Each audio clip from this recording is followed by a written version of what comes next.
अज्ञानातिमिरान्धस्य ज्ञानाञ्जनशलाकया चक्षुरुन्मीलितं येन तस्मै श्रीगुरवे नमः। वन्देऽहं श्रीगुरो श्रीयुधापदकमलं श्रीगुरून् वैष्णवांश्च श्रीरूपं साग्रजातं सहगण रघुनाथान्वितं धंसजीवं साद्वैतं शावदूतं परिजनसखितं श्रीचैतन्यदेवं श्रीराधाकृष्णपादान् सहगण ललिता श्रीविशाखान्वितांश्च। हे कृष्ण करुणा सिन्धो दीनबन्धो जगद्पते गोपेश गोपिका कान्ता राधाकान्ता नमोऽस्तु ते। तप्तकाञ्चन गौराङ्गी राधे वृन्दावनेश्वरी वृषभानुसुते देवी प्रणमामि हरिप्रिये। वाञ्छाकल्पतरुभ्यस्य कृपासिन्धुभ्य एव च पतितानां पावनेभ्यो वैष्णवेभ्यो नमो नमः। नमो ॐ विष्णुपादाय कृष्णप्रेष्ठाय भूतले श्रीमते भक्तिवेदान्त स्वामी इति नामिने। नमस्ते सरस्वती देवे गौरवाणी प्रचारिणे निर्विशेषा शून्यवादी पाश्चात्य देशधारिणे। जय श्री कृष्ण चैतन्य प्रभु नित्यानंद श्री अद्वैत गदाधरा श्रीवासादि गौरभक्तवृंदा। हरे कृष्णा कृष्ण कृष्ण हरे हरे हरे राम राम राम हरे हरे। मुखं करोति वाचालं भङ्गुं लङ्घयते गिरिं यद्कृपातमहं वन्दे श्रीगुरुं दीनधारिणं परमानन्दमाधवं श्रीचैतन्य ईश्वरं कृष्णाय वासुदेवाय देवकी नन्दनाय च नन्दगोपकुमाराय गोविन्दाय नमो नमः। ॐ नमो भगवते वासुदेवाय ॐ नमो भगवते वासुदेवाय ॐ नमो भगवते वासुदेवाय। हरे कृष्णा। भगवद्गीதை अध्यायं 12 श्लोकं 12। श्रेयो हि ज्ञानम् अभ्यासाजात् ज्ञानात् ध्यानं विशिष्यते ध्यानात् कर्मबलत्यागात् தியாகாச்சாந்திர் அனந்தரம். இப்பயிற்சியினை உன்னால் ஏற்றுக்கொள்ள முடியாவிடில் ஞானத்தை விருத்தி செய்வதில் உன்னை ஈடுபடுத்திக் கொள். இருப்பினும் ஞானத்தை விட தியானம் சிறந்தது. மேலும் தியானத்தை விட செயல்களின் பலன்களை தியாகம் செய்தல் சிறந்தது. ஏனெனில் இத்தகு தியாகத்தினால் மன அமைதியை அடைய முடியும். இந்த அத்தியாயம் பக்தி தொண்டு இல்லையா? அப்போ இந்த பக்தி தொண்டில் நம்ம போன வாரம் பார்த்தோம் இல்லையா? பகவான் என்ன சொன்னாங்கன்னா, என் மீது எப்போதும் மனதை நிலைநிறுத்துவாயாக அப்படின்னு சொல்லி இல்லையா? பகவான் சொல்லிட்டாங்க அந்த ஸ்லோகத்தில். அது ரொம்ப எளிமையான விஷயந்தானே அப்படின்னு நம்ம சொல்லலாம் இல்லையா? சொல்கிறது ரொம்ப ஈஸி, ஆனால் அது பயிற்சி செய்யும்போது ரொம்ப ஒரு கடினமான ஒரு விஷயம் இல்லையா? அந்த ஒரு நிலை மிக உயர்ந்த நிலை. சரி, அப்போ அந்த நிலைக்கு வரணும் இல்லையா? பகவத்கீதையுடைய ஆரம்பமாகவே பகவான் சொல்வதும் இதே ஸ்லோகம் தான் இல்லையா? மன்மனா பவமத் பக்தோ, எப்போதும் என்னை பற்றி நினைத்து அப்படின்னு சொல்லிட்டோம். அப்போ இந்த பயிற்சி எப்போவுமே நம்ம கிருஷ்ணரை நினைத்து கொண்டே இருக்க வேண்டும் இல்லையா? இதில் பக்தி ரசாமிருத சிந்துவில் சொல்லப்பட்டிருக்கு. ஸ்மர்தவியக சததம் விஷ்ணுர் விஸ்மர்தவியக நாயி ஜாதுச்சித். எப்போதும் கிருஷ்ணரை நினைக்க வேண்டும், எப்பொழுதும் கிருஷ்ணரை மறக்கக்கூடாது. இந்த ஒரு கோட்பாடு தான் மற்ற எல்லாவற்றையும் சார்ந்து இருக்கு இல்லையா? வேதங்களுடைய சாரமே அதுதான் இல்லையா? எப்போவுமே கிருஷ்ணரை நினைக்க வேண்டும். நான் ஒரு ஆத்மாவுடைய நிலை எப்போவுமே கிருஷ்ணரை நினைத்து கொண்டு இருப்பது தான். இப்போ அதுதான் நம்முடைய நிலை. ஆனால் நம்ம அதை விட்டுட்டு வேறு எதையோ நம்ம செய்கிறோம். ஏன்னா உடல் எடுத்ததினால் பல காரியங்கள் நாம் செய்ய வேண்டிய சூழ்நிலைக்கு தள்ளப்பட்டு இருக்கிறோம். அப்போ வந்து என்னென்னா அப்போ வந்து பகவான் வந்து சொல்கிறாங்க எப்போவுமே என்னை வந்து நினைக்க வேண்டும். சரி, அப்படி நினைக்க முடியலை அப்படின்னாக்கா அது பக்தி யோகத்தின் ஒழுக்க நெறியை பயிற்சி செய். அதுக்கப்புறம் அதுவும் செய்ய முடியலை அப்படின்னாக்கா எனக்காக மட்டும் செயல்பட முயற்சி செய். இப்போ அதுவுமே செய்ய முடியலை அப்படின்னாலும் செயலின் எல்லா விளைவுகளையும் தியாகம் செய் அப்படின்னு சொல்கிறாங்க. அப்போ வந்து அது வரைக்கும் நம்ம வந்து பார்த்தோம். இப்போ இந்த ஸ்லோகத்தில் 12வது ஸ்லோகத்தில் வந்து அதையும் வந்து செய்ய முடியலை அப்படின்னாக்கா ஞானத்தை வந்து விருத்தி செய். இப்போ அதையும் செய்ய முடியலை அப்போ ஞானத்தை விட தியானம் சிறந்தது, தியானத்தை விட செயல்களின் பலன்களை தியாகம் செய்தல் சிறந்தது, இத்தகு தியாகத்தினால் மன அமைதியை அடைய முடியும் இல்லையா. நம்ம வந்து இந்த அனுபவத்துலேயும் வந்து பார்க்குறோம் இல்லையா. ஏதோ ஒன்று வந்து நம்ம வந்து துறந்தோம் அப்படின்னாக்கா வந்து கண்டிப்பாக அந்த ஒரு திருப்தி ஏற்படும், ஒரு அமைதி ஏற்படும் இல்லையா. ஏதோ ஒரு பெரிய பாரம் வந்து நமக்கு குறைந்தது போல் வந்து இருக்கும் இல்லையா. இது எத்தனை பேருக்கு இந்த அனுபவம் இருக்குது அப்படின்னு சொல்லி தெரியல. அப்போ வந்து பார்த்தோம்னா அப்போ இந்த நம்ம வந்து என்ன சொல்கிறது, நம்மளுக்கு வந்து எதுவுமே இல்லாதவங்களுக்கு வந்து நம்ம வந்து கொடுக்கறது, சரி வந்து ரொம்ப இதனால் வந்து நம்ம எதையும் வந்து ஒரு விஜயத்தை வந்து துறப்பது, இந்த மாதிரி வந்து செய்யும்போதும் கண்டிப்பாக ஏதோ ஒரு பெரிய பாரத்தை வந்து இறக்கி வைத்தது போல் வந்து நமக்கு தோணும். அதான் இங்கே வந்து சொல்லப்படுது, தியாகத்தினால் மன அமைதியை அடைய முடியும். இப்போ இதே வந்து இதுலேயும் வந்து ஸ்ரீமத் பாகவதத்திலையும் வந்து சொல்லப்படுது இல்லையா. இந்த முனிவர்கள் நைமிஷாரண்ய மனத்தில் வந்து முனிவர்கள் வந்து 7 கேள்விகள் வந்து கேட்குறாங்க. இப்போ அதில் வந்து இந்த வேதங்களுடைய சாரமாக வந்து சொல்லுங்க அப்படின்னு சொல்லும் போதும் 2 ஸ்லோகம் வந்து சொல்லப்படும். சபை பும்சாம் பரோதர்மம் அப்படின்னு சொல்லி அந்த ஒரு ஸ்லோகம் வந்து சொல்லப்படும். அதுக்கு அடுத்த ஸ்லோகமாகவும் இந்த ஸ்லோகம் வந்து சொல்லப்படுது. வாசுதேவே பகவதி பக்தியோக பிரயோஜிதக ஜனயத்தி ஆசு வைராக்கியம் ஞானம் செய்யத் அகைத்துக்கம் அப்படின்னு சொல்லிட்டு இல்லையா. நம்ம வந்து ஞானம் வந்து தெரிந்தால் துறவை வைராக்கியத்தை வளர்த்து கொள்ள முடியும். இப்போ அந்த வைராக்கியத்தின் மூலமாக நாம் துறவை வந்து பயிற்சி செய்ய முடியும். நம்ம வந்து எந்த அளவிற்கு துறக்கின்றோமோ அந்த அளவிற்கு ஆனந்தம் இல்லையா. நாம் வந்து ஆனால் இங்கே பௌதிக உலகத்திலேருந்து நம்ம என்ன பண்ணுறோம்னா எனக்கு இது கிடைத்தால் ஆனந்தம், அது கிடைத்தால் ஆனந்தம் அப்படின்னு சொல்லி நாம் சொல்கிறோம். ஆனால் சாஸ்திரத்தில் வந்து அப்படியே நேர் எதிராக சொல்லப்பட்டிருக்கு. நம்ம வந்து எவ்வளவு இருக்கோ அது எல்லாமே துறக்கும் போது ஆனந்தம் வந்து கிடைக்கும் அப்படின்னு சொல்லி. ஏன்னா துறவினால் ஞானத்தை அடைய முடியும், ஞானத்தின் மூலமாகத்தான் துறவை வந்து வளர்த்து கொள்ள முடியும். அப்போதுதான் விரக்தியை வந்து கொண்டு வர முடியும். ஏன்னா இங்கே இருக்கின்ற ஒவ்வொன்றுமே நம்மை வந்து சார்ந்து இருக்கின்ற பொருட்கள் இல்லையா, உயிருள்ளவையாக இருந்தாலும் உயிரற்றவையாக இருந்தாலும் எதுவாக இருந்தாலும் எல்லாமே நிலையற்றவை. இந்த பௌதிகமே உலகமே வந்து நிலையற்றது இல்லை, இந்த பௌதிக உடலே வந்து நிலையற்றது. இப்போ எல்லாமே நிலையற்றது. இப்போ இந்த நிலையற்ற தன்மையை புரிந்து கொண்டு அதன் மீதான பற்றின்மையை வளர்த்து கொள்ள வேண்டும். எதையும் வந்து விட சொல்லலை, அதன் மீதான நிலையற்ற தன்மையை புரிந்து கொண்டு அதன் மீது பற்றுதல் இல்லாமல் வந்து நாம் இருக்க அதை வந்து நாம் பயிற்சி செய்ய வேண்டும். அதன் மூலமாக என்ன ஆகும்னா நாம் வந்து பகவான் மேலே அந்த அன்பை வந்து வளர்த்து கொள்ள முடியும். இங்கே சொல்லியிருக்காங்க இல்லையா, முதல்ல அந்த ஸ்லோகத்தை சொல்லும் மாதிரி எப்போதும் என்னை பற்றி நினைத்து மன்மனா பவமத் பக்தோ, அதை வந்து நாம் வந்து கொண்டு வர வேண்டும் இல்லை. அந்த நிலைக்கு வர்றதுக்காக தான் இந்த பயிற்சிகள் எல்லாமே வந்து சொல்லப்படுது. இப்போ இந்த மனநிலை நமக்கு எப்படி வரும்னா பகவானுக்கான பக்தி தொண்டு சேவை செய்யும் போது மட்டும்தான் இந்த மனநிலையை நாம் வளர்த்து கொள்ள முடியும். இல்லை அப்படின்னாக்கா மற்றவற்றில் பகவானை தவிர மற்றவற்றில் நமக்கு அந்த பற்றுதல் ஏற்பட்டு திரும்ப திரும்ப இங்கே பிறப்பு இறப்பு முதுமை நோய் இந்த சுழற்சியில் வந்து நாம் திரும்ப திரும்ப சுழர்ந்து கொண்டே இருப்போம்.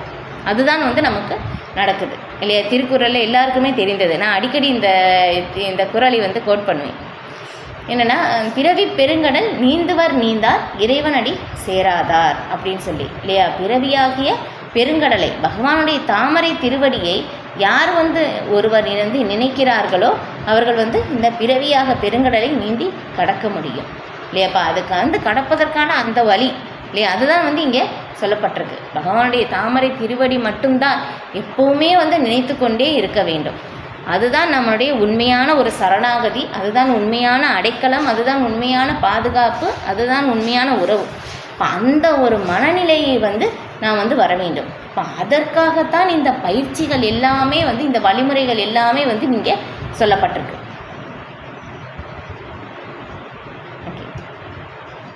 இப்போ இந்த ஸ்லோகத்தில் வந்து சில பிரபுபாதர் வந்து இதுக்கு விளக்குறாங்க. இப்போ முந்தைய ஸ்லோகங்களில் குறிப்பிட்டபடி பக்தி தொண்டில் இருவகை உண்டு. ஒழுக்க நெறிகளை கொண்ட வழிமுறை, மற்றது முழுமுதற் கடவுளின் மீதான அன்பில் முழுமையான பற்றுதல் கொண்ட வழிமுறை. இப்போ இங்கே சொல்லியிருக்கின்ற இந்த முழுமுதற் கடவுள் மீதான அன்பில் முழுமையான பற்றுதல், இது வந்து ரொம்ப ஹையஸ்ட் பிளாட்ஃபார்ம், மிக உயர்ந்த நிலை இல்லையா. கிருஷ்ணர் தான் எல்லாமே அப்படின்னு சொல்லி கிருஷ்ணருக்காக மட்டுமே வந்து செய்கிறது. அப்போ வந்து இந்த நிலைக்கு வந்து வரலை இல்லையா. தன்னிச்சையாகவே கிருஷ்ணர் தான் வந்து இல்லாமல் என்னால் இருக்க முடியாது அப்படின்னு சொல்லி அந்த ஒரு நிலைக்கு வந்து நம்ம வரல. இப்போ அந்த நிலைக்கு வர்றதற்கான அந்த பயிற்சி என்னது? ஒழுக்க நெறிகளை பின்பற்றுவது இல்லையா. முதல்ல வந்து அதுதான் பகவான் வந்து சொன்னாங்க. அது இதை எங்கே பிரபுபாதரும் வந்து விளக்குறாங்க இல்லையா. என் மீது எப்போவுமே மனதை நிறுத்து. அப்படி நிறுத்த முடியவில்லை அப்படின்னா பக்தி தொண்டில் ஒழுக்க விதிமுறைகளை பயிற்சி செய். இப்போ அந்த ஒழுக்க விதிமுறைகள் எப்படி பயிற்சி செய்வது அதை வந்து நம்ம பார்த்தோம். இப்போ அந்த ஒழுக்க விதிமுறைகள் வந்து ஆன்மீக குருவுடைய அவங்களுடைய அடைக்கலத்தில் இருந்து அவர் வந்து எந்த மாதிரி வந்து நமக்கு அந்த விதிமுறைகள் வந்து சொல்கிறாங்களோ பயிற்சி செய்வதற்கு, அதை சரியாக எந்த அளவிற்கு நாம் வந்து பயிற்சி செய்கின்றோமோ அதன் மூலமாக ஆன்மீக குருவுடைய கருணையால் ஆன்மீக குரு எந்த அளவுக்கு திருப்தி அடைகிறாரோ அந்த அளவிற்கு வந்து நமக்கு ஆன்மீக ரகசியங்கள் வெளிப்படுத்தப்படும். இதுதான் வந்து ஆன்மீகத்தை புரிந்து கொள்வதற்கான வழி. இது தவிர வேறு எந்த வழியுமே கிடையாது. ஏகேக குருநந்தனா. ஆன்மீகத்தை புரிந்து கொள்வதற்கான ஒரே வழி ஆன்மீக குருவை திருப்திப்படுத்துவது. ஆன்மீக குருவின் திருப்தியால் மட்டும்தான் கிருஷ்ணர் திருப்தி அடைவார். இப்போ கிருஷ்ணருடைய கருணையால் நம்ம ஆன்மீகமான ரகசியங்கள் அனைத்தும் வெளிப்படுத்தப்படும். இதுதான் வந்து வழி. இது திரும்ப திரும்ப சாஸ்திரத்தில் எல்லா இடத்துலையும் இதை தான் வந்து சொல்லப்பட்டிருக்கு இல்லையா. 4வது அத்தியாயத்திலேயே வந்து நம்ம பார்ப்போம். தத்வித்தி பிரணிபாதேன பரிப்பிரஷ்னேன சேவையா உபதேசந்திதே ஞான ஞானின தத்துவதர்ஷினக அப்படின்னு சொல்லி ஆன்மீக குருவை அணுகி அவருக்கு அடக்கத்துடன் கேள்விகள் கேட்டு இது தொண்டு செய். இப்போ தத்துவதர்ஷினக, தத்துவத்தை உண்மையை கண்டவர்கள் உனக்கு ஞானத்தை அளிக்க முடியும் இல்லையா. அதை வந்து பார்த்தோம். முதல்ல ஞானம் தெரிந்தால்தான் அந்த வைராக்கியத்தை விரக்தியை வந்து வளர்த்து கொள்ள முடியும். இப்போ அந்த ஞானம் வந்து எப்படி கிடைக்கும்? ஆன்மீக குருவுடைய கருணையால் தான் வந்து கிடைக்கும் இல்லையா. ஸ்வேதாஸ்வதர உபனிஷதத்தில் வந்து சொல்லப்பட்டிருக்கு, யார் ஒருவர் வந்து ஆன்மீக குருவிடமும் பகவானிடமும் வந்து அசையாத நம்பிக்கை வந்து கொண்டு இருக்கிறார்களோ அவர்களுக்கு எல்லா வேத ரகசியங்களும் வந்து வெளிப்படுத்தப்படும் இல்லையா. நம்ம வந்து பார்க்குறோம் பௌதிகத்தில், நானே படித்து தெரிஞ்சேன், அங்கேருந்து இங்கேருந்து எல்லாமே வந்து நான் வந்து கூகுளில் சர்ச் பண்ணி பார்த்து எடுத்துக்கிறேன், இதிலேருந்து எடுத்துக்கிறேன், அதுக்கப்புறம் நான் லைப்ரரியில் புக்கு எல்லாமே வந்து சர்ச் பண்ணி எல்லாத்துலேயும் எடுத்துக்கிறேன், தெரிஞ்சு நான் வந்து எல்லாமே படித்து நான் வந்து மார்க் வந்து அதிகமாக வாங்கிடுவேன். பௌதிகத்தில் இந்த மாதிரி ஒரு நிலை, அந்த ஒரு அதே அப்படியே அந்த முயற்சி ஆன்மீகத்தில் வந்து அது வந்து செல்லுபடி ஆகாது, ஒத்து வராது. அந்த ஒரே வழி என்ன அப்படின்னாக்கா ஆன்மீக குருவை அணுகி அவர் சொல்கிறபடி நடக்கும்போது மட்டும்தான் ஆன்மீக ரகசியம் வெளிப்படும்.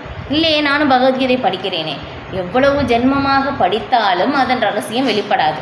அதில் சொல்லுகின்ற அந்த வழிமுறை உள்ளே இருக்கின்றபடி நாம் வந்து நடந்து கொண்டால் மட்டும்தான் வெளிப்படுத்தப்படும். இதுதான் வழி. எந்த வழி நடக்க வேண்டும் இல்லையா. ஆரம்பத்திலே வந்து சொல்லப்பட்டிருக்கு இல்லையா. அர்ஜுனன் வந்து முதல்ல பகவானிடம் வந்து நண்பனாக தான் வந்து பேசி கொண்டிருந்தார். அதுக்கப்புறம் சீடனாக தன்னை சரணடைந்த பிறகு பகவான் அவங்களுடைய உறவே வந்து மாறுது. குரு சீடன் என்ற உறவு மாறி பகவான் பகவத்கீதையை உபதேசிக்கிறார். வந்து அர்ஜுனன் வந்து பகவானிடமிருந்து உபதேசத்தை பெற்றுக்கொள்கிறார் இல்லையா. அதுக்கப்புறம் கடைசியில் வந்து பகவானே நீங்கள் என்ன சொல்கிறீங்களோ அப்படியே நான் செய்கிறேன், கடைசியே வச்சனம் தவ. இப்போ அதுதான், இப்போ அந்த ஒரு உறவு முறை தான் ஆன்மீக குரு சீடன். அந்த உறவு முறையில் இருக்கின்ற அந்த சம்பாசனை ரொம்ப ரொம்ப முக்கியமானது. அதன் மூலமாக தான் நம்ம வந்து ஞானத்தை பெற முடியும். இப்போ அந்த ஞானத்தை பெற்ற பிறகுதான் அர்ஜுனன் வந்து பகவானுடைய விருப்பப்படி செயல்பட்டார். அதுதான் பக்தி தொண்டு சேவை. இப்போ கிருஷ்ணரிடமிருந்து அர்ஜுனன் எப்படி கேட்டாரோ அதே மாதிரி நான் பகவத்கீதையை வந்து கேட்கும்போது பகவத்கீதையுடைய ரகசியம் வந்து அந்த உள்ளர்த்தம் தானாகவே வெளிப்படுத்தப்படும். இல்லை அப்படின்னாக்கா அது நமக்கு வெளிப்படுத்தப்படாது. இதுதான் ஒரு வழிமுறை. அப்போ வந்து அப்போ இங்கே சொல்லியிருக்கிறோமா அந்த ஒரு உயர்ந்த நிலைக்கு வந்து வர முடியும். முழுமுதற் கடவுளான அன்பில் முழுமையான பற்றுதல் கொண்ட வழிமுறை. அப்போ வந்து ஒருத்தர் மேலே நமக்கு வந்து அதிகமான பற்றுதல் இருந்ததுன்னா நம்ம என்ன பண்ணோம், எப்போவுமே அவரை நினைத்து கொண்டே இருப்போம். இப்போ அதுதான் இல்லையா. வந்து இன்றைக்கி தான் வந்து ஒரு இடத்துல ஸ்ரீமத் பாகவதத்தில் வந்து படித்தேன்னு நினைக்கிறேன். ஸ்ரீமத் பாகவதம் இல்லை, வேற எங்கேயோ ஒரு இடத்துல வந்து இன்றைக்கி நான் படித்தேன். அதில் என்ன சொல்லப்பட்டிருந்ததுன்னா, காதல் என்ற வார்த்தை வந்து இந்த பௌதிக உலகத்திலே இல்லையாமா. காதல் என்ற வார்த்தை வந்து பகவானுக்கு மட்டும்தான் வந்து பொருந்தும். ஒரு ஜீவராசிக்கும் பகவானுக்கும் இருக்கின்ற அந்த ஒரு உறவு முறை மட்டும்தான் காதல். பக்தி ரசாமிர்த சிந்துவில் வந்து படித்தேன் கரெக்ட். அதில் வந்து சொல்லப்பட்டிருக்கு பக்தி ரசம் அமிர்தம், அதில் வந்து சொல்லப்பட்டிருக்கு இல்லையா. காதல் என்ற வார்த்தை பகவானுக்கும் ஒரு ஜீவராசிக்கும் என்றென்றுமே ஒவ்வொரு ஜீவராசிக்கும் வந்து இருக்குது. இப்போ உங்களுக்கும் இருக்குது, எனக்கும் இருக்குது இல்லையா, மற்ற இங்கே இருக்கின்ற எல்லா உயிர்வாளிகளுக்கும் இருக்குது. ஆனால் என்ன ஆச்சுன்னா அந்த உறவை வந்து மறந்துட்டோம் இல்லையா. அந்த உறவை வந்து திரும்ப நம்ம வந்து இங்கே கொண்டு வர்றதுக்காக தான் இந்த வழிமுறைகள், இந்த பயிற்சிகள் எல்லாமே வந்து சொல்லப்பட்டிருக்கு இல்லையா. திரும்ப திரும்ப இதை வந்து நம்ம பயிற்சி செய்யும் போதும் இங்கே சொல்லியிருக்கிற மாதிரி முழுமுதற் கடவுள் மீதான அந்த முழுமையான பற்றுதல், எப்போவுமே கிருஷ்ணன் மீது மனதை நிலைநிறுத்துவது, அந்த ஒரு உயர்ந்த ஹையஸ்ட் பிளாட்ஃபார்ம் எல்லா ஜீவராசிகளையும் அடைய முடியும். அதுதான் வந்து இங்கே சொல்லப்படுது. ஐயோ அவங்களுக்கு முடியும், அவங்க வந்து என்ன பண்ணுறாங்க அப்படின்னு சொல்லி அப்படியெல்லாம் கிடையாது. எல்லா உயிர்வாளிகளாலும் அடைய முடியும்.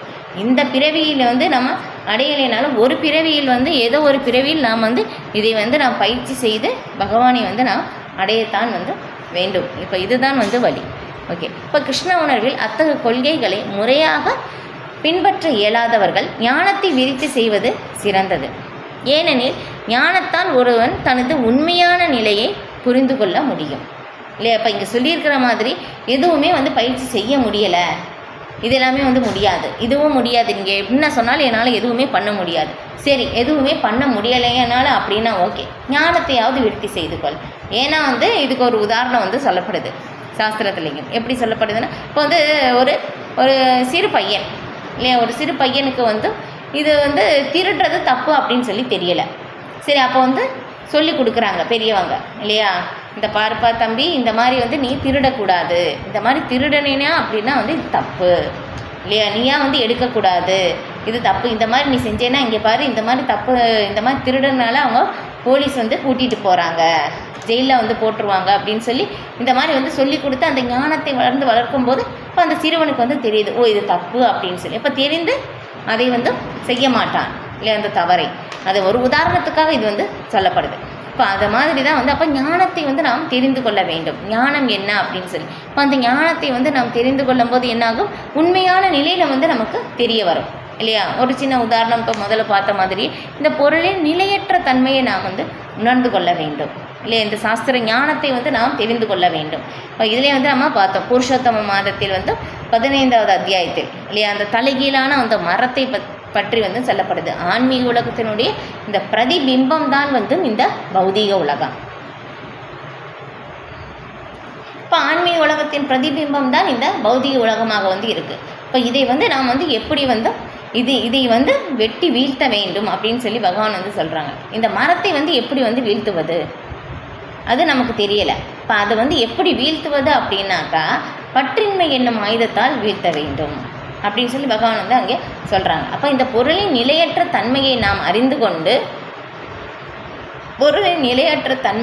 நாம் அறிந்து கொண்டு அதன் மீதான பற்றின்மையை வளர்த்து கொள்ள வேண்டும். இப்போ இங்கே முதலே சொல்ல மாதிரி அந்த ஆன்மீகத்தை நாம் வந்து பயிற்சி செய்யும் போது மட்டும்தான், தெரிந்து கொள்ளும் போது மட்டும்தான், சரி அந்த ஞானத்தை வளர்த்து கொள்ளும் போது மட்டும்தான் விரக்தியை நாம் பயிற்சி செய்ய முடியும். ஓகே. அப்போ வந்து இங்கே ஞானத்தை வந்து நாம் தெரிந்து கொண்டால் நம்முடைய உண்மையான நிலை என்ன, நாம் உடல் அல்ல ஜீவாத்மா அப்படின்னு சொல்லி தெரிந்து கொள்ள முடியும். அப்போ ஞானம் படிப்படியாக தியானத்தின் நிலைக்கு வழிவகுக்கும். தியானத்தின் மூலம் பரமபுருஷ பகவானை படிப்படியாக புரிந்து கொள்ள முடியும். இப்போ பக்தி தொண்டில் ஈடுபட முடியாதவனுக்கு தன்னையே பரமனாக புரிந்து கொள்ளக்கூடிய தியான வழிமுறைகள் உகந்ததாகும். அத்தகைய தியானத்தினையும் அவனால் செய்ய முடியாவிடில் பிராமணர்கள், க்ஷத்திரியர்கள், வைசியர்கள், சூத்திரர்கள் என பிரிவுகளின் அடிப்படையில் வேத இலக்கியங்களில் வலியுறுத்தப்பட்டுள்ள கடமைகளை அவன் நிறைவேற்றி ஆக வேண்டும். அதை வந்து சொல்லப்படுது, இந்த உடல் சார்ந்த கடமை இல்லையா. நம்ம வந்து இந்த ஆன்மீக முன்னேற்றத்திற்காக அந்த பயிற்சி வந்து இங்கே சொல்லப்பட்டிருக்கு. இப்போ அது செய்ய முடியலை அப்படின்னாக்கா நம்ம வந்து எந்த நிலையில் இருக்கின்றோம் வர்ணங்களில், அதற்கு தகுந்த மாதிரி நம்முடைய கடமைகள் வந்து செய்து அதன் மூலமாக பரிபூரணம் அடைந்து ஆன்மீக நிலைக்கு வந்து வந்தடைவது இல்லையா. எல்லா வழிமுறைகளும் சாஸ்திரங்கள் வந்து சொல்லப்பட்டிருக்கு. இது என்ன சொல்லப்பட்டிருக்கு, சாஸ்திரத்தில் வந்து நம்முடைய கடமை இல்லையா, நம்முடைய கடமை வந்து செய்கிறோம் இல்லையா. சிறு வயதிலிருந்து வந்து படிக்கிறோம், அதுக்கப்புறம் திருமணம் செய்து கொள்கிறோம், அதுக்கப்புறம் நம்முடைய கடமைகள் வந்து செய்கிறோம் இல்லையா. நம்மை சார்ந்தவர்களுக்கு வந்து என்னென்ன தேவை இது எல்லாமே வந்து செய்கிறோம். இது எல்லாமே செய்த பிறகும் இறுதி காலத்தில் நமக்கு பக்தி செய்வதற்கான அதன் மீது எந்த ஒரு ஈடுபாடும் வரலை அப்படின்னாக்கா நம்ம கடந்து வந்த பாதை எல்லாமே பயனற்றது அப்படின்னு சொல்லி சாஸ்திரத்தில் சொல்லப்பட்டிருக்கு. அப்போ நம்ம செய்கின்ற அந்த வர்ணங்களுடைய நம்முடைய இப்போ சொன்ன மாதிரி இப்போ நம்ம செய்கிற செயல் தான் சொல்லப்படுது. அது எல்லாமே செய்வது நம்ம ஆன்மீக நிலைக்கு வரணும். அதன் மீது நமக்கு ஒரு பற்றுதல் ஏற்படணும். அப்படி ஏற்படலை அப்படின்னாக்கா நம்ம கடந்து வந்த பாதை தவறானது, வாழ்க்கை முழுக்க பயனற்றதாயிருச்சு. அதுதான் சொல்லப்பட்டது. அப்போ அதன் மூலமாக அதுவும் எப்படி சொல்லப்படுது பாருங்கள். அந்த வர்ணாசிரம முறை கூட வேத இலக்கியங்களில் வலியுறுத்தப்பட்ட கடமை. வேதங்கள் எப்படி சொல்லப்பட்டிருக்கோ அதன் மாதிரி தான் நம்முடைய கடமையை நிறைவேற்ற வேண்டும். ஆனால் இப்போ நிறைய பேருக்கு என்னன்னே தெரியலை இல்லையா? ஏதோ ஒரு ரூல்ஸ் எல்லாரும் செய்கிறாங்க அப்படின்னு சொல்லி தவறானதை சரியாக பின்பற்றி கொண்டே இருக்கின்றோம். அதனால தான் யாருக்கும் எந்த மன அமைதியும் இல்லை. ஏன் அந்த நம்முடைய கடமைகள் எல்லாமே சாஸ்திரங்களின் அடிப்படையில் செய்யணும் அப்படின்னாக்கா இப்போ அந்த செயலினால் நமக்கு இங்கே பிணைப்பு ஏற்படாது.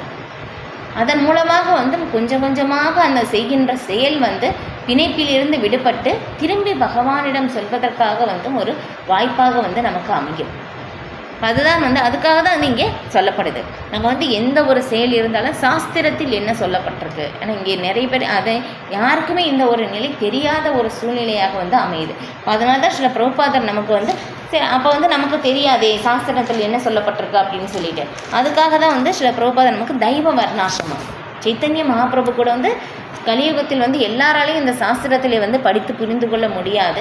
அதை படிப்பதற்கும் யாருக்கும் அந்த அளவுக்கு கால அவகாசம் இல்லை இல்லையா? ஆயுட்காலம் 100 வருடம், ரொம்ப குறைந்த காலம் இல்லையா? சாஸ்திரங்கள் நிறைய இருக்குது. வேதங்கள் அப்படின்னு சொல்கிறோம். வேதங்கள் 4 இல்லையா? சிறு வயதிலேருந்து படிக்கிறோம். ரிக்வேதம், யஜுர்வேதம், சாமவேதம், அதர்ம வேதம், அதர்வண வேதம் அப்படின்னு சொல்லி. இப்போ இந்த 4 வேதங்களில் என்ன சொல்லப்பட்டிருக்குன்னே நமக்கு தெரியாது இல்லையா? வேதங்கள் எப்படி இருக்குன்னே நமக்கு தெரியாது.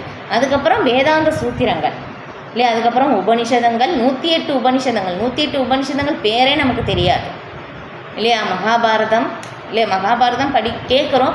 அதில் எதுக்காக சொல்லப்பட்டிருக்கு? நம்ம கதையாக இருக்கின்ற ஒரு சீரியலாக என்ஜாய் பண்ணிட்டு விட்டுடுறோம் இல்லையா? ராமாயணம், மகாபாரதம், இந்த மாதிரி நிறைய வேதங்கள், இதிகாசங்கள், புராணங்கள் எல்லாமே இருக்குது. இது எல்லாமே நம்ம படித்து புரிந்து கொண்டு படிக்கிறதுக்கே டைம் இல்லை. அதுக்கப்புறம் எப்போ புரிஞ்சுக்கிறது இல்லையாப்பா? அதனால தான் சைத்தன்ய மகாபிரபு ரொம்ப காருண்யமாக வேதங்களுடைய சாரமாகவே பகவானுடைய நாமத்தை சொன்னாலே போதும். ஹரே கிருஷ்ணா ஹரே கிருஷ்ணா கிருஷ்ண கிருஷ்ண ஹரே ஹரே, ஹரே ராம ராம ராம ஹரே ஹரே அப்படின்னு சொல்லி பகவானுடைய நாமத்தை மட்டும் சொல்வதின் மூலமாகவே நாம் இந்த வேதங்களுடைய சாரமாக இல்லையா அந்த மிக உயர்ந்த இலக்கை மிக உயர்ந்த இலக்கு என்ன? இங்கே சொன்ன மாதிரி எப்போவுமே கிருஷ்ணனை பற்றி நினைப்பது, கிருஷ்ண பிரேமையை அடைவது. அந்த இலக்கை அடைய முடியும் இல்லையா? எனக்கு இது சாஸ்திரம் படிக்க நேரம் இல்லை, அதெல்லாமே வேண்டாம். அதுவும் எப்படி பகவானுடைய நாமத்தை ரொம்ப எளிமையாக எப்போ வேணாலும் சொல்லலாம், யார் வேணாலும் சொல்லலாம், எப்படி வேணாலும் சொல்லலாம். தத்ரார்ப்பிதா நியமித்த ஸ்மரணே நகாலக. எந்த நியமங்களும் இல்லை, எந்த கோட்பாடுகளும் இல்லை, யார் வேணாலும் எங்கே வேணாலும் எப்படி வேணாலும் சொல்லலாம் அப்படின்னு சொல்லி ரொம்ப எளிமையாக ரொம்ப காருண்ய அவதாரமாக சைத்தன்ய மகாபிரபு நமக்கு கொடுத்துட்டாங்க. இந்த ஒரு இது பகவானுடைய நாமம். இது செய்வதன் மூலமாகவே இங்கே சொல்லியிருக்கிற அந்த ஒரு இலக்கை நாம் அடைய முடியும். அதுதான் ஓகே. இக்கடமைகளை பகவத்கீதையின் இறுதி அத்தியாயத்தில் நாம் காணலாம். ஆனால் எல்லா நிலைகளிலும் ஒருவன் தனது உழைப்பின் பலன்களை தியாகம் செய்தாக வேண்டும். அதாவது தனது கர்மத்தின் பலனை ஏதேனும் நற்காரியத்திற்காக ஈடுபடுத்துதல் அவசியம் இல்லை. இதெல்லாமே பார்த்தோம். இப்போ சுருக்கமாக சொன்னால் உன்னத இலக்கான பரமபுருஷ பகவானை அடைவதற்கு 2 வழிமுறைகள் உள்ளன. ஒன்று படிப்படியான வழிமுறை, மற்றொன்று நேரடியான வழிமுறை இல்லையா? சில பேர் கர்மயோகம், ஞான யோகம், அதுக்கப்புறம் தியான யோகம், அதுக்கப்புறம் பக்தி யோகம் படிப்படியாக வரலாம். இப்போ இதே நம்ம 10வது மாடி இருக்குது அப்படின்னாக்கா படிப்படியாக ஏறியும் போகலாம், லிஃப்ட்லேயும் போகலாம் இல்லையா? அப்போ அதே மாதிரி நம்ம லிஃப்ட்டில் ஏறி போயிடலாம். யார் வேணாலும் நேரடியாக யாருக்கு எப்போது தெரிந்ததோ அப்போ இருந்தே அவங்க பகவானுடைய பக்தி தொண்டை நேரடியாகவே யார் வேணாலும் எடுத்துக்கொள்ளலாம் இல்லையா? 9வது அத்தியாயத்திலே பார்க்குறோம் இல்லையா? இந்த ராஜவித்யா ராஜகுக்கியம் பவித்ரம் இதம் உத்தமம் பிரத்யக்ஷா பகமம் தர்மியம் சுசூகம் கர்த்தும் அவ்வியம் அப்படின்னு சொல்லி பக்தி தொண்டு தொடங்குவதற்கும் ரொம்ப எளிமையானது. அதுக்கப்புறம் அதை புரிந்து கொள்வதும் எளிமையானது.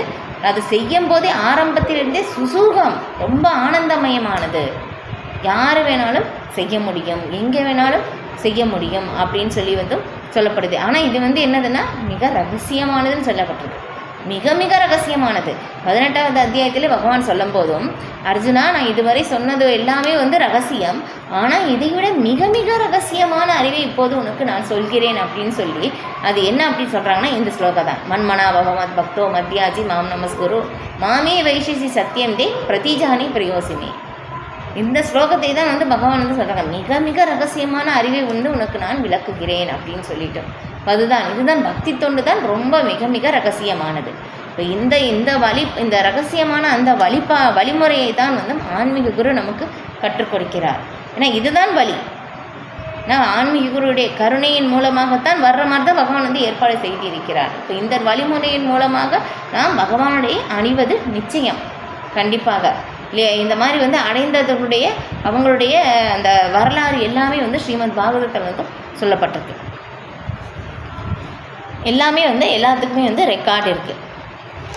ஓகே, இப்போ சுருக்கமாக சொன்னால் உன்னத இலக்கான பரமபுருஷனை இப்போ பார்த்தோம். இப்போ கிருஷ்ண உணர்வில் செய்யப்படும் பக்தி தொண்டு நேரடியான வழிமுறை, மேலும் தனது பலன்களின் செயல்களை துறப்பது மறைமுக வழிமுறை இல்லையா. பகவானுடைய பக்தி தொண்டு செய்வது 2 வழிமுறை இருக்குது அப்படின்னு வந்து சொல்கிறாங்க. அப்போ அந்த முதல் வழிமுறை வந்து என்னென்னா வந்து பகவானுக்காக பக்தி தொண்டு சேவை செய்வது நேரடியான வழிமுறை. இப்போ 2வது வழிமுறை என்ன அப்படின்னாக்கா வந்து பலனை வந்து எல்லாமே வந்து துறப்பது.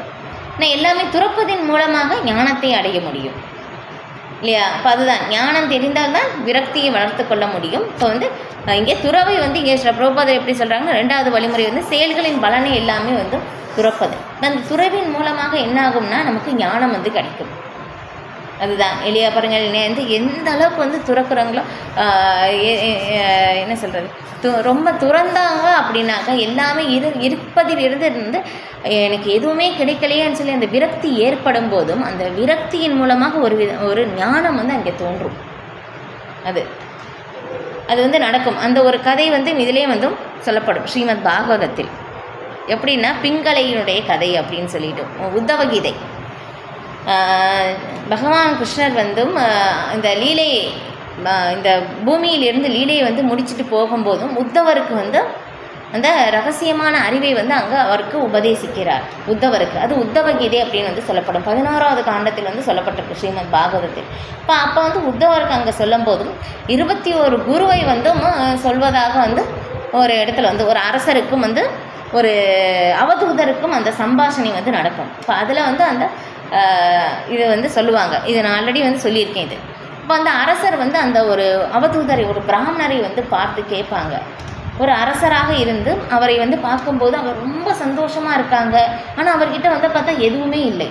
அவர் பார்க்க வந்து ரொம்ப ஒரு ஆள் வந்து பார்த்தோம்னாலே வந்து ஒரு ரொம்ப அழகாக இருக்காங்க, ஒரு நல்ல திறமைசாலியாக இருக்காங்க, அவரால் என்ன வேணாலும் செய்ய முடியும். ஆனால் எல்லாமே இருந்தும் அந்த நபர் வந்து என்னென்னா எதுவுமே செய்யாமல் வந்து அவங்க பாட்டுக்கு எந்த செயலும் செய்யாமல் இருக்காங்க. அந்த அரசருக்கு பார்த்த உடனே அந்த நபரை பார்த்த உடனே ஒரு கவர்ச்சி அவங்கக்கிட்ட வந்து போய் கேட்குறாங்க, நீங்கள் வந்து உங்களை பார்த்தாலே வந்து ரொம்ப ஒரு நல்ல ஒரு சக்தி வாய்ந்தவராக வந்து இருக்கீங்களே, பார்க்கவும் அழகாக இருக்கீங்களே, உங்களிடம் வந்து எல்லா திறமையும் இருக்கின்ற மாதிரி தெரியுது. ஆனால் நீங்கள் வந்து எதுவுமே செய்யாமல் ஏன் இருக்கீங்க? ஆனால் இருந்தும் வந்து நீங்கள் உங்ககிட்ட எதுவுமே இல்லை, ஆனால் ரொம்ப ஆனந்தமாக இருக்கீங்களே, எப்படி அப்படின்னு சொல்லி வந்து அந்த அரசர் வந்து அந்த அவதூதர்கிட்ட வந்து கேட்குறாங்க. அப்போ வந்து சொல்கிறாங்க, நான் வந்து எனக்கு வந்து 21 குருவை நான் ஏற்றுக்கொண்டு என்னுடைய அனுபவத்தின் மூலமாக நான் வந்து பகவான் எல்லாருடைய ஹிருதயத்தில் இருக்கின்ற பரமாத்மா, என்னுடைய ஹிருதயத்திலும் பகவான் பரமாத்மாவாக இருக்கிறார், அவரிடம் நான் முழுமையாக சரணடைந்திருக்கிறேன் அப்படின்னு வந்து சொல்கிறாங்க. இங்கே சொல்லியிருக்குமா அதுதான், எல்லாத்தையும் விட்டுட்டாங்க, முழுக்க முழுக்க பகவானிடம் சரணடைந்து இருக்கிறார் இல்லையா. இது நம்ம சொல்கிறது வந்து சொல்கிறோம், ஆனால் வந்து இது உண்மையா அப்படின்னு சொல்லி நமக்கு தோணலாம். அதுக்கப்புறம் நமக்கு ஏற்றுக்கொள்வது மனம் ஒத்து வராது இல்லையா. அப்போ அதுதான் வந்து சொல்லப்படுது. அப்போ அந்த மாதிரி சொல்லும்போது அப்போ இங்கே பிங்களையோடைய அந்த ஒரு கதை வந்து அங்கே சொல்லுவாங்க. வந்து கிருஷ்ணர் வந்து சொல்கிறாங்க. இப்போ அங்கே 21 குரு அங்கே வந்து சொல்லப்படும். இன்னொன்று வந்து இங்கே பிங்களையுடைய கதை வந்து என்னென்னா, ஒரு பிங்களை வந்து ஒரு பேசி. இப்போ அவங்க வந்து என்னென்னா ஒரு நிறைய பேர் வந்து வருவாங்க இல்லையா. இரவில் வந்து நிறைய ஆண்கள் வந்து இவங்களை வந்து தேடி வரும்போதும் ஒரு நாள் வந்து யாருமே வந்து வரலை. அவங்க வந்து காத்திருந்து காத்திருந்து இப்போ வந்து இரவே முடிந்து பகல் ஆயிடுச்சு. இப்போ அந்த பெண்ணுக்கு வந்து அந்த காத்திருந்து காத்திருந்து அந்த இரவு முழுக்க காத்திருந்து ஒரு விரக்தியே வந்து ஏற்படுது. அந்த விரக்தி ஏற்பட்ட இது ஸ்ரீமத் பாகவதத்தில் வந்து விளக்கப்பட்டிருக்கு. இப்போ இந்த விரக்தி ஏற்பட்ட பிறகு அப்போ வந்து அவங்களுக்கு வந்து தோணுது, இப்போ அந்த நேரத்தில் வந்து ஒரு ஞானம் வந்து உதயமாகுது, நான் வந்து எனக்கு வந்து துணை பகவான் தானே. அதுதான் இப்போ அது அங்கே வந்து வெளிப்படுது. அப்போ வந்து நான் வந்து பகவானுக்காக சேவை செய்ய வேண்டும், என்னுடைய நிலை இதை விட்டு விட்டு நான் எதையோ செய்து கொண்டு இருக்கிறேன் அப்படின்னு சொல்லி அவங்க அந்த விரக்தியின் மூலமாக பகவான் தான் எல்லாமே தெரிஞ்சு அந்த இதுவரைக்கும் செஞ்ச அந்த தவறான செயல்கள் எல்லாமே வந்து விட்டுட்டு அதுக்கப்புறம் அவங்க பகவானுக்காக செயல் வந்து செய்ய ஆரம்பிக்கிறாங்க. இது வந்து ஸ்ரீமத் பாகவதத்தில் வந்து விளக்கப்பட்டிருக்கு. ஓகே, இப்போ அந்த மறைமுக வழிமுறையின் மூலம் ஞானத்தின் தளத்திற்கு வர முடியும்.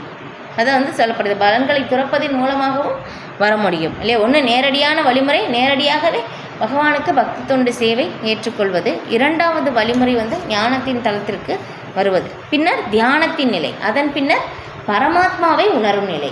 அதுதான் இல்லையா, நம்ம பரமாத்மா எல்லாருடைய இருதயத்திலையும் பரமாத்மா இருப்பது வந்து உணர்வது தான் வந்து மிக உயர்ந்த நிலை. ஏன்னா அவர் வந்து இருக்கின்றார் அப்படின்னு சொல்லலாம் அப்படின்னாக்கா இல்லையா. பாருங்களேன், நமக்கே வந்து பாருங்களேன், நம்ம வந்து ஒரு நிராதாரமான ஒரு நிலையில் வந்து ஒரு பாதுகாப்பாக இல்லாத நிலையில் இருக்கும்போதும் நமக்காக பாதுகாப்பு தர ஒரு இடத்துல இருக்கும்போதும் இல்லையா, யாருமே இல்லை, சப்போர்ட் இல்லாத போது நம்ம வேறு மாதிரி பேசுவோம், சப்போர்ட் இருக்கும்போது வேறு மாதிரி பேசுவோம் இல்லையா. இப்போ அது வந்து நம்ம உணரும் போது நமக்கு வந்து தெரியும். இப்போ அதே மாதிரி தான் பரமாத்மா இருப்பதை வந்து நாம் உணர்வது. அந்த இப்போ நம்ம வந்து இதில் இங்கே சொல்கிறோம் இல்லையா. என்னுடைய வாழ்க்கையில் ஒரு நடந்த அந்த அனுபவம் வந்து நான் இங்கே ஷேர் பண்ணுறேன். ஏன்னா வந்து பகவான் எல்லாருடைய இருதயத்தில் இருக்கிறார் அப்படின்னு சொல்லி எனக்கு வந்து வாழ்க்கையில் வந்து ப்ரூஃப் ஆச்சு. எப்படின்னா வந்து எனக்கு வந்து ஆரம்பத்திலேயே நான் வந்து இங்கே பக்திக்கு வர்றதுக்கு முன்னாடி, இங்கே இஸ்கான் வர்றதுக்கு முன்னாடியே நான் வந்து இது 11ஆம் வகுப்பு படிக்கும்போது அப்போ வந்து நான் பகவத்கீதை வந்து அப்போ தான் முதல் தடவை வாங்குகிறேன்.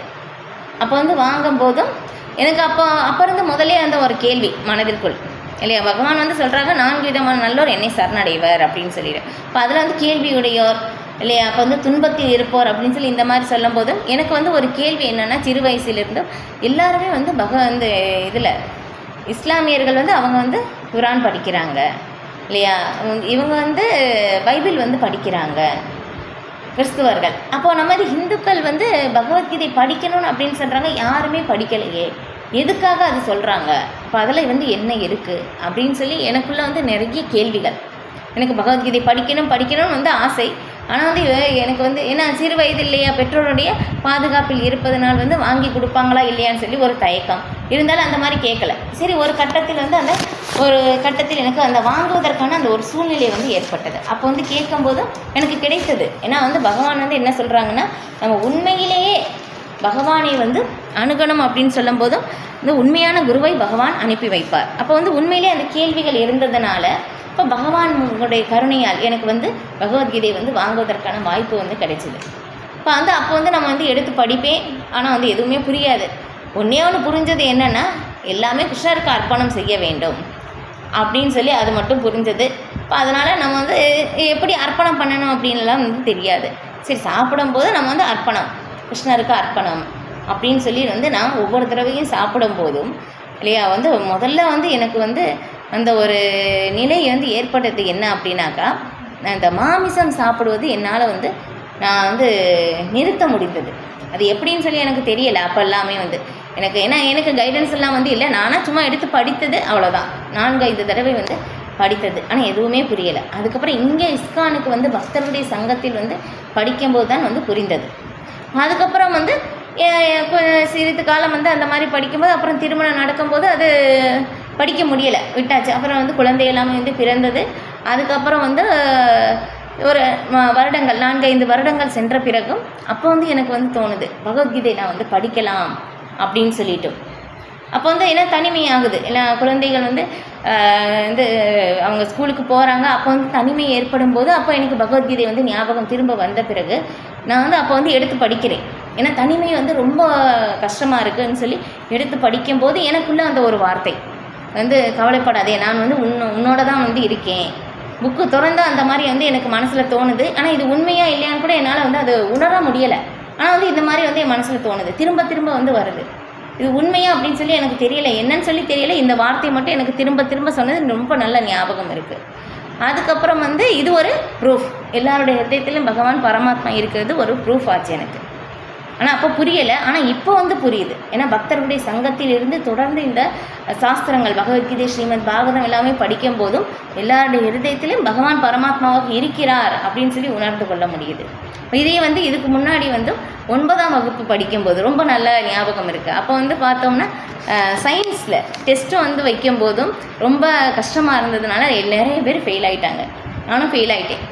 அப்போ வந்து அந்த மாதிரி இருக்கும்போது டீச்சர்ஸ் வந்து என்ன சொன்னாங்கன்னா, யார் யார் வந்து ஃபெயில் ஆகிருக்கீங்களோ அவங்க எல்லாருமே வந்து அதுக்கும் என்ன சொன்னாங்கன்னா, நான் 15 மார்க்குக்கு கீழே யார் வாங்கியிருக்காங்களோ, 15 மதிப்பெண்களுக்கு கீழே யார் வாங்கியிருக்காங்களோ அவங்களாம் என்கிட்ட வந்து ஒப்பிக்கணும் அப்படின்னு வந்து சொல்லிட்டாங்க. எனக்கா பயம், ஏன்னா ஒரு தடவை படித்தா எனக்கு வந்து டக்குன்னு மறந்துடுவேன், 2-3 தடவை படித்தா தான் ஞாபகம் வரும். எனக்கு வேறு பயம். நான் பகவான்கிட்ட மனசுக்குள்ளே அவ்வளோ பிரார்த்தனை பண்ணுறேன், கடவுளே அவங்க வந்து என்னை வந்து கேட்கக்கூடாது, கடவுளேன்னு சொல்லி எனக்கே தெரியல, அறியாமலே நான் சொல்லிக்கிட்டே இருக்கும்போது டக்குன்னு அந்த டீச்சர் திரும்ப என்ன சொன்னாங்கன்னா, 10 மார்க்கு கீழே இருக்கிறவங்க மட்டும் என்கிட்ட வந்து ஒப்பிக்கணும், 10க்கு மேலே இருக்கிறவங்க வந்து இன்னொரு லீடராக இருக்கிற அந்த பெண்கிட்ட அந்த ஒரு இது பொண்ணுக்கிட்ட வந்து சொல்லணும் அப்படின்னு சொன்னால் எனக்கே ரொம்ப ஆச்சரியம். அப்போ வந்து நான் உணரலை, நான் கடவுளேன்னு சொன்னது கூட எனக்கு உணரலை. ஆனால் வந்து இப்போ வந்து எனக்கு தெரியுது. அப்போ நான் 9ஆம் வகுப்புக்கு நினைத்தது இது வந்து இப்போ வந்து புரியுது. பாருங்க, ஒரு சாதாரண ஒரு சின்ன விஷயம், அதற்காக பகவான்கிட்ட பிரார்த்தனை செஞ்சதுக்கும் பகவான் வந்து ரெசிப்ரிகேட் பண்ணுறதுக்கு ரெடியாக இருக்காங்க. ஆனால் நாம் வந்து என்னென்னா பகவானிடம் எதுவுமே நம்ம சொல்கிறதுக்கு ரெடியாக இல்லை. அதுதான் வந்து புரிந்து கொள்ள முடியுது. இப்போ 2 தடவை ப்ரூஃப் ஆயிடுச்சு எனக்கு, திரும்ப இன்னொரு தடவை வந்து ப்ரூஃப் ஆச்சு. நான் வந்து போன வகுப்பில் வந்து இதை வந்து நான் பகிர்ந்து கொண்டேன் இல்லையா. நான் வந்து எனக்கு ரொம்ப கஷ்டம் வரும்போது நான் பகவானிடம் வந்து பேசும்போது இப்போ வந்து பகவான் வந்து சொன்னாங்க, நீ பாகவதம் படித்து உன்னுடைய கஷ்டம் வந்து தீரும். யாருமே என் பக்கத்தில் இல்லை, எனக்குள்ளே இருந்து வந்த அந்த வார்த்தை. அதுக்காக தான் நான் வந்து இஸ்கான் டெம்பிளுக்கே வந்து வந்தது, பாகவதம் வாங்குறதுக்காக. இப்போ இந்த மாதிரி எனக்கு 3 தடவை வந்து ப்ரூஃப் ஆயிடுச்சு. இப்போ எல்லாருடைய விதத்திலும் பகவான் பரமாத்மாவாக இருக்கிறார் அப்படின்னு சொல்லி. அப்போ ஒரு மூத்த பக்தர் இதுக்கு உதாரணம் வந்து சொன்னாங்க. இதையே வந்து நான் ஷேர் பண்ணியிருக்கேன், நான் திரும்பவும் வந்து இது வந்து சொல்கிறேன். என்னென்னா அந்த மூத்த பக்தர் சொன்ன உதாரணம் ரொம்ப எல்லாருக்குமே வந்து அந்த புரிகிற மாதிரி அந்த ஒரு உதாரணம். இப்போ பார்த்தோம்னா எல்லாருடைய ஒரு வயிற்றுலேயும் வந்து புழு இருக்குது இல்லையா. அப்போ அந்த புழு வந்து நாம் அந்த புழுக்கு வந்து தெரியுமா நம்ம வந்து ஒரு உடலில் இருக்கோம் அப்படின்னு சொல்லி தெரியாது. அப்போ அந்த புழு என்ன பண்ணுன்னா, இதுதான் என்னுடைய இருப்பிடம். இப்போ அந்த புழு வந்து அதுக்குள்ளேயே குடும்பம் வந்து நடத்துது. அதுக்கும் வந்து இல்லையா அப்பா புழு, அம்மா புழு, குழந்தை புழு, தாத்தா புழு, இந்த மாதிரி உறவுகளோடு இருக்குது. இப்போ அது வந்து என்ன நினைக்குதுன்னா, இதுதான் ஃபைனல், நான் தான் எல்லாத்துக்குமே இதுதான் என்னுடைய இருப்பிடம் அப்படின்னு சொல்லி அந்த புழு வந்து நினைக்குது. ஆனால் அந்த புழுக்கு தெரியுமா நான் ஒரு உடலுக்குள்ளே இருக்கின்றேன் அப்படின்னு சொல்லி அந்த புழுக்கு தெரியாது. அப்போ அதே மாதிரி தான் நாம் வந்து பகவானுடைய எல்லா இடத்துலையும் பகவான் வந்து விரும்பி இருக்கிறார். பகவானுக்குள்ளே தான் நாம் இருக்கின்றோம், ஆனால் அதை வந்து நாம் மறந்து விட்டோம் இல்லையா. அப்போ அதுதான் எல்லா இடத்துலையும் பகவான் வந்து விரும்பி இருப்பது பகவான் மட்டும்தான். நம்மளுடைய எல்லாருடைய ஹிருதயத்திலையும் இருக்கிறதும் பகவான் தான் இல்லையா. பகவான் நமக்குள்ளேயும் இருக்கின்றார். இதான் வந்து நம்ம அந்த நரசிம்ம பிரார்த்தனையில் வந்து பாடுவோம், இதோ நிஷிமோ பரதோ நிஷிமோ இல்லையா, எத்தோ யாமித்த தத்தோ நிஷிமோ, பகவான் எங்கும் இருக்கிறார் இல்லையா. இதில் பிரகலாத் மகாராஜ் சொன்னாங்க, பகவான் தூணிலும் இருக்கிறார் அப்படின்னு சொல்லி இரண்யகசிப்பு கேட்டவுடனே இருக்காரா அப்படின்னு கேட்டோன்னே பிரகலாத் மகாராஜ் சொன்னாங்க, ஆமாம் பகவான் தூணில் வந்து இருக்கின்றார் அப்படின்னு சொல்லி. அப்போ அந்த மாதிரி பகவான் எல்லா இடத்துலையும் இருக்கின்றார். ஆனால் நாம் என்ன பண்ணுறோம், மறந்துட்டோம் பகவான் இருப்பதை. அதுதான் இப்போ இதே வந்து பார்த்தோம்னா நமக்கு இப்போ ஜென்மாஷ்டமி வந்து வரப்போகுது இல்லையா. அப்போ பகவான் வந்து என்ன பண்ணாங்கன்னா மண்ணை வந்து சாப்பிட்டார் இல்லையா. அப்போ வந்து யசோதா அம்மா வந்து கேட்டாங்க, ஏன் மண்ணை சாப்பிட்றது, வாய் திறந்து காட்டு அப்படின்னு சொன்னோன்னே எல்லா பிரபஞ்சங்களும் பகவானுடைய வாய்க்குள்ளே இருந்தது வந்து பார்க்க முடிந்தது இல்லையா.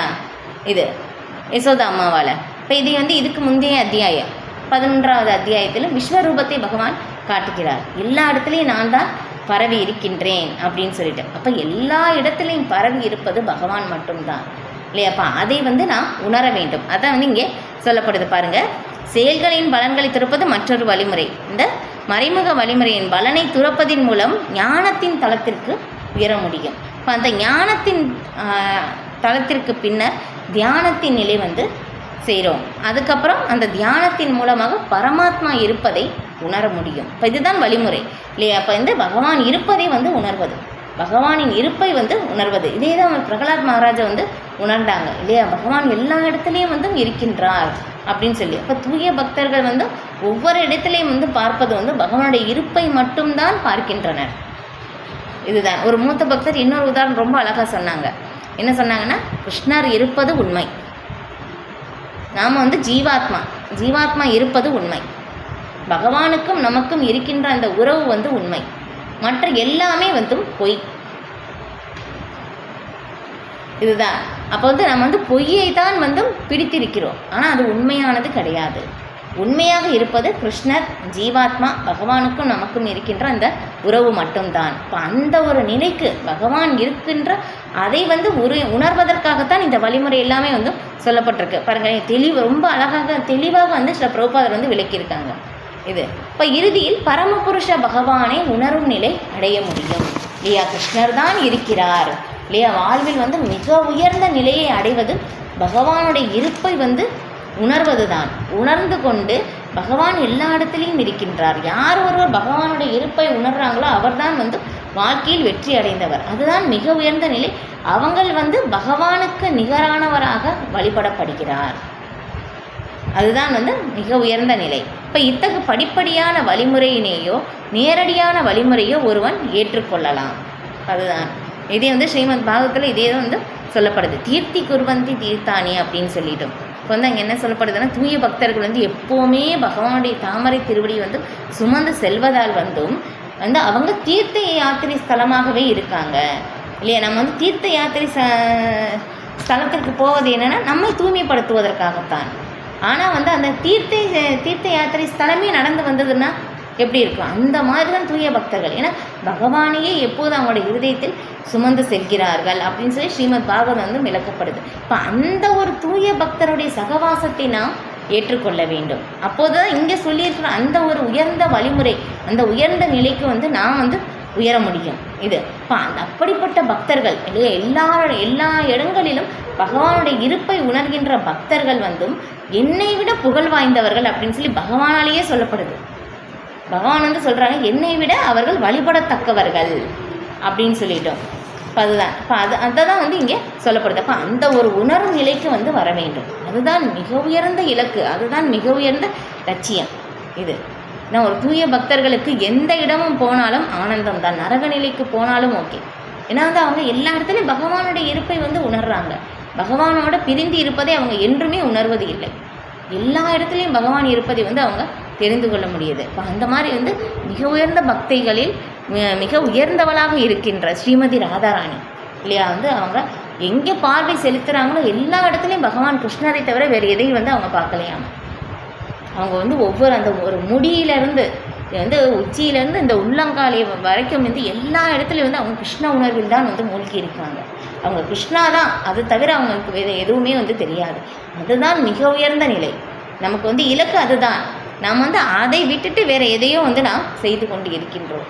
அதுதான். இப்போ அந்த ஒரு மிக உயர்ந்த தூய நிலைக்கு வந்து வர வேண்டும். இப்போ அந்த நிலைக்கு வரும்போது தான் நம்ம வந்து எல்லாருமே வந்து தேடிக்கொண்டு இருக்கின்ற அந்த ஆனந்தத்தை வந்து அடைய முடியும். இப்போ அந்த ஒரு அதற்கான வழிமுறை தான் இங்கே படிப்படியாக வந்து இங்கே சொல்லப்பட்டிருக்கு.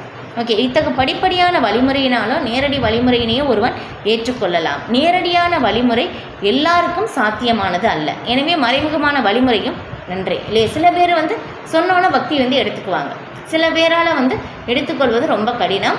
அவங்களுக்காக இந்த வழிமுறையும் சொல்லப்பட்டிருக்கு இல்லையா? இதையும் வந்து செய்யலாம். சில பேர் வந்து எடுத்துக்கொள்கிறாங்கன்னா சொன்னோடனே டக்குன்னு புரிஞ்சுக்கிறாங்க, எடுத்துக்கிறாங்க. அப்படின்னாக்கா அவங்க முற்பிறவில் இதை எல்லாமே கடந்து வந்துட்டாங்க.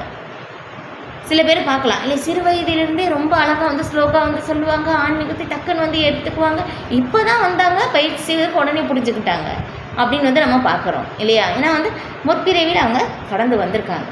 இது எல்லாமே கடந்து வந்ததுனால இந்த பிறவி அவங்களால வந்து எடுத்துக்கொள்ள வந்து முடியுது. இப்போ சில பேர் வந்து இந்த பிறவிலே வந்து தொடங்கலாம், அதனால் கொஞ்சம் மெதுவாக வந்து வர முடியும். ஆனால் கண்டிப்பாக யார் ஒருவர் வந்து அந்த பக்தி பாதையை வந்து எடுத்துக்கொள்கிறார்களோ அவங்க வந்து அந்த இறுதி இலக்கை அடைகிற வரைக்கும் அவங்களுடைய பாதை வந்து நிற்காது. ஏதோ ஒரு சில காலத்திற்காக இடையில் வந்து கேப் ஆன மாதிரி இருக்கலாம். இடைவெளி இருக்கலாம். ஆனால் வந்து மீண்டும் அதை தொடர்வதற்கான அந்த ஒரு சூழ்நிலையை பகவான் ஏற்படுத்தி கொடுப்பார். அந்த இலக்கை அடைகிற வரைக்கும் அந்த இலக்கு வந்து தொடர்ந்து கொண்டே இருக்கும்.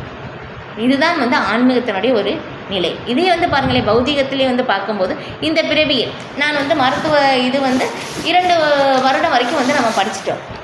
ஆனால் வந்து 3வது வருடம் வந்து படிக்க முடியலை, ஏதோ தொடர முடியாத ஒரு சூழ்நிலை நமக்கு வந்து காலம் வந்து சென்றதே. இறந்த பிறகு அடுத்த பிறவியில் வந்து சொல்ல முடியுமா, நான் வந்து போன பிறவிலே வந்து மருத்துவ இதுக்கு வந்து 2 வருடம் படிச்சிட்டேன், இந்த பிறவியில் வந்து இந்த 3வது வருடம் நான் தொடருவேன் அப்படின்னு சொல்லி நமக்கே மறந்துடுவோம் இல்லையா? திரும்ப அடுத்த பிறவியில் எந்த உடல் அப்படின்னு சொல்லி தெரியாது. இப்போ திரும்ப வந்து ஆரம்பத்திலேருந்தே வரணும், ப்ரீகேஜியிலேருந்து. ஆனால் ஆன்மீகம் வந்து அப்படி கிடையாது. முற்பிறவியில் வந்து ஏன்னா பௌதிகமான எந்த ஒரு சூழ்நிலையும் வந்து ஆன்மீகத்தை தடுத்து நிறுத்த முடியாது. இதுதான் ஒரு ஆன்மீகத்தினுடைய அந்த ஒரு நிலை. முற்பிறவியில் வந்து நம்ம எங்கே விட்டோமோ அடுத்த பிறவியில் வந்து விட்டதிலிருந்து நாம் தொடர்வதற்கான அந்த ஒரு சூழ்நிலையை பகவான் ஏற்படுத்தி கொடுப்பார். ஏன்னா நாம் மறந்தாலும் பகவான் வந்து நம்முடைய பக்தி சேவையை மறப்பதில்லை. அதுதான் இப்போ அந்த ஒரு நிலை சூழ்நிலை. இது ஒரு சில விஷயங்கள்ல வந்து நம்ம ஆன்மீகத்தில் இந்த மாதிரி கேட்கும்போது இது உண்மையா அப்படின்னு சொல்லி நமக்கு அந்த ஒரு சந்தேகம் வந்து ஏற்படலாம். நமக்கு வந்து ஒரு சில விஷயங்கள் வந்து நம்முடைய பௌதிக புலன்களுக்கே அப்பாற்பட்ட விஷயங்களாக இருக்கின்றது. இது ஏன்னா நம்முடைய பௌதிகத்திற்கு அப்பாற்பட்ட விஷயங்கள் தான் வந்து ஆன்மீகத்தில் சொல்லப்பட்டிருக்கு, சாஸ்திரத்தில் வந்து சொல்லப்பட்டிருக்கு. அதை வந்து நம்ம ஏற்றுக்கொள்வதற்கான நம்பிக்கையோடு வந்து ஏற்றுக்கொள்ளும் போது மட்டும்தான் வெளிப்படுத்தப்படும். இதுதான் வந்து வழிமுறை, வேறு எந்த வழியுமே கிடையாது. நம்பிக்கையோடு ஏற்றுக்கொள்ள வேண்டும். அதுதான். ஏன்னா நமக்கு நம்பிக்கை இருக்கிறனால தான் கேட்குறோம் இல்லையா? நம்பிக்கை இல்லைன்னா கண்டிப்பாக கேட்க மாட்டோம் இல்லையா? பகவான் வந்து அதை தான் வந்து கடைசியில் வந்து சொல்லுவாங்க 18வது அத்தியாயத்தில், யாருக்கு வந்து நம்பிக்கை இருக்கின்றதோ அவங்களுக்கு வந்து சொல்ல வேண்டும் அப்படின்னு சொல்லி. அப்போ அவங்களுக்கு வந்து இந்த பக்தியினுடைய அந்த ஒரு பாதை, அந்த ஞானம் வந்து முழுமையாக வெளிப்படுத்தப்படும் அப்படின்னு சொல்லி அங்கேயும் வந்து சொல்லப்படுது இது. ஆனால் அந்த நம்பிக்கையிலே வந்து பல்வேறு நிலைகள் வந்து இருக்குது இல்லையா? நம்பிக்கை இருக்குது, ஓகே, ஆன்மீகம் செஞ்சால் நல்லது, பகவத்கீதை படித்தா நல்லது, பகவானுடைய நாமம் சொல்கிறது நல்லது, இது நம்பிக்கை. ஆனால் திட நம்பிக்கை, என்ன நடந்தாலும் நான் இது தொடர்ந்து செய்வேன், இது திட நம்பிக்கை இல்லையா? பிரகலாத் மகாராஜா வந்து பார்க்குறோம் இல்லையா? அவங்க தந்தை எவ்வளவு கஷ்டப்படுத்தினாங்க, எல்லா சூழ்நிலையிலும் ஓம் நமோ பகவதே வாசுதேவாயா இல்லையா? அது திட நம்பிக்கை. இது அந்த நம்பிக்கை இருப்பது பகவானுக்கு ரொம்ப பிரியமானது. அதுதான். அப்போ அந்த ஒரு நிலையிலிருந்து நாம் பயிற்சி செய்யும்போது இங்கே சொல்லியிருக்கிற மாதிரி எல்லா இடத்துலையும் பகவானுடைய இருப்பை வந்து நாம் உணர முடியும் இல்லையா? கிருஷ்ணர் தான் எல்லாமே, எல்லா சூழ்நிலையும் என்னை காப்பாற்றுவார் இல்லையா? அது சரணாகதியினுடைய ஒரு அம்சம். சரணாகதியிலே ஒரு 6 அம்சங்கள் வந்து இருக்குது. இப்போ அதில் வந்து அது ஒரு நிலை. கிருஷ்ணர் தான் எல்லாமே, கிருஷ்ணர் மட்டும்தான் வந்து இருக்கின்றார், கிருஷ்ணர் மட்டும்தான் எனக்கு உறவு அப்படின்னு சொல்லி அந்த ஒரு நிலைக்கு வந்து வர வேண்டும். இப்போ அந்த நிலைக்கு வருவதற்காக தான் இந்த வழிமுறைகள் எல்லாமே வந்து இங்கே விளக்கப்பட்டிருக்கு. ஓகே, எனவே மறைமுகமான வழிமுறையும் நன்றி. இருப்பினும் இத்தகைய மறைமுகமான வழிமுறை அர்ஜுனனுக்கு சிபாரிசு செய்யப்படவில்லை என்பதை புரிந்து கொள்ள வேண்டும். ஏனெனில் அர்ஜுனன் ஏற்கனவே பகவானின் அன்பு தொண்டில் நிலை பெற்றுள்ளான். இத்தகைய நிலையில் இல்லாதவர்களுக்காகவே மற்ற வழிமுறைகள் உள்ளன. தியாகம், ஞானம், தியானம், பிரம்மன் மற்றும் பரமாத்மாவை உணர்தல் ஆகிய வழிமுறைகள் அவர்களால் பின்பற்றப்பட வேண்டும். ஆனால் பகவத்கீதையை பொறுத்தவரையில் நேரடியான வழிமுறையே வலியுறுத்தப்பட்டுள்ளது இல்லையா? யார் வேணாலும் எடுத்துக்கலாம் பக்தி தொண்டு வழிமுறை. என்னது? ஸ்ரவணம் இல்லையா? பக்தி தொண்டின் 9 வழிமுறைகள் பிரகலாத் மகாராஜா வந்து சொல்கிறாங்க. ஸ்ரவணம், கீர்த்தனம், ஸ்மரணம், விஷ்ணு ஸ்மரணம், பாத சேவனம், அர்ச்சனம், வந்தனம், தாசியம், சக்கியம், ஆத்ம நிவேதனம். இதில் வந்து ரொம்ப முக்கியமாகவும் முதலாவதாகவும் இருப்பது ஸ்ரவணம். எந்த அளவுக்கு நம்ம பகவானை வந்து பற்றி கேட்கின்றோமோ அந்த அளவுக்கு வந்து பகவானுடைய வந்து நாம் புரிந்து கொள்ள முடியும். பகவான் மேலே இந்த ஒரு பற்றுதல் வந்து ஏற்படும் இல்லை? இது நம்ம வந்து போன வகுப்புல நினைக்கிறேன், போன வாரமோ அதுக்கு முந்தின வாரமோ சொன்னேன் இது இல்லையா? நம்ம வந்து ஒரு விஷயத்தை வந்து காதுகளின் செவிகளின் மூலமாக கேட்பதின் மூலமாகத்தான் தெரிந்து கொண்டு அதன் மேலே வந்து ஒரு பற்றுதலை நாம் வளர்த்து கொள்கிறோம். அதே விஷயம்தான் ஆன்மீகத்திலையும். கிருஷ்ணரை பற்றி எந்த அளவுக்கு திரும்ப திரும்ப திரும்ப திரும்ப கேட்குறோமோ அந்த அளவுக்கு கிருஷ்ணன் மேலே ஒரு பற்றுதல் வந்து நமக்கு வளரும். இதே நாரத முனிவர் அவங்களுடைய வாழ்க்கையினுடைய உதாரணம் வந்து ஸ்ரீமத் பாகவதத்தில் நல்ல விரிவாகவே விளக்குகின்றார். நீங்கள் எல்லாருமே வந்து படித்து பாருங்கள். ஸ்ரீமத் பாகவதத்தில் முதல் காண்டத்தில் வந்து விளக்கப்பட்டிருக்கு. 4வது 5வது அத்தியாயம் வரும்னு நினைக்கிறேன். சில வேத வியாசருக்கு வந்து அவங்களுடைய ஆன்மீக குரு வந்து நாரத முனிவர். அப்போ வந்து அவங்க சொல்லுவாங்க, அவங்க 2 பேரும் வந்து பேசும்போதும் அந்த சம்பாஷணையில் வந்து நாரத முனிவர் வந்து நான் எப்படி வந்து ஒரு நாரத முனிவராக மாறினேன் அப்படின்னு சொல்லி, எனக்கு எப்படி ஆன்மீக உடல் கிடைத்தது அப்படின்னு சொல்லி வேதவியாசருக்கு வந்து நாரத முனிவர் வந்து விளக்கி வந்து சொல்லுவாங்க. இது இப்போ எப்படி பகவானை பற்றி கேட்பதின் மூலமாகத்தான் பகவான் மேலே எனக்கு பற்றுதல் வந்து வளர்ந்தது அப்படின்னு சொல்லி இது எல்லாமே வந்து சொல்லுவாங்க. அப்புறம் நேருக்கு நேராக பகவானை வந்து தரிசனம் செய்கிறார். அது எல்லாமே வந்து தெளிவாகவே வந்து விளக்கப்பட்டிருக்கு. ஓகே, அப்போ ஆனால் பகவத்கீதையை பொறுத்தவரையில் நேரடியான வழிமுறை வலியுறுத்தப்பட்டுள்ளது. ஒவ்வொருவரும் நேரடியான வழிமுறையை ஏற்று பரமபுருஷ பகவானை கிருஷ்ணரிடம் சரணடையுமாறு அறிவுறுத்தப்படுகின்றன இல்லையா. இந்த பகவத்கீதையுடைய சாரமே வந்து என்னென்னா பகவானிடம் சரணாகதி அடைவது இல்லையா. நிறைய விஷயங்கள் நமக்கு சொல்கிற மாதிரி இருக்கலாம், ஒரே விஷயந்தான், எப்போவுமே கிருஷ்ணரை வந்து நினைக்க வேண்டும் இல்லையா. கிருஷ்ணர் மட்டும்தான் இருக்கின்றார் அப்படின்னு சொல்லி நம்ம உணர்வதற்காகத்தான் இந்த வழிமுறைகள் எல்லாமே சொல்லப்பட்டிருக்கு. அது நமக்கு பெருசாக தெரியலாம், ஆனால் ஒரே விஷயந்தான் வந்து சொல்லப்பட்டிருக்கு. கிருஷ்ணரை பற்றி நினைப்பதற்காக நாம் துறவை வந்து பயிற்சி செய்ய வேண்டும்.